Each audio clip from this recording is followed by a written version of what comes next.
Και ας έκανε στα χέρια και μου κάνει μία τσαντίδο με τον αρπάζο και μετά μου σπάσανε κι άλλοι.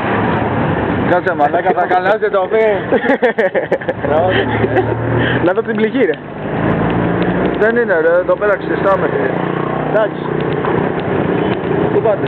Πάμε πάνω. Γιορτάζει ένας φίλος μας. Εσένα δεν γιορτάζει κανένας Γιώργος. Ο ξαδερφός γιορτάζει, Α, ο Καρατινός, Πού το ξέρετε ρε?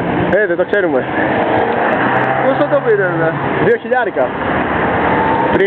Πριν ένα χρόνο. Ποιο? Το σκούτερ, το αυτόματο, το έδωσες.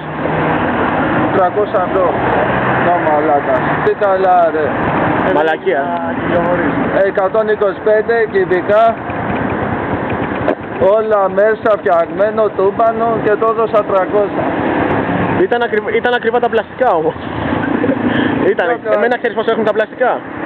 500 ευρώ. Άμα σπάσει αυτό, μετά για να πάρεις όλο το κουστούμι 500 ευρώ. Τι βγάζει ρε μαλάκα. Θα σε γαμίσω.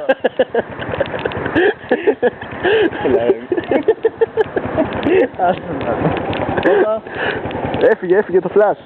Δεν το λέω ρε μαλάκα. Θα το φτιάξω. Γαμίσω ρε μαλάκα.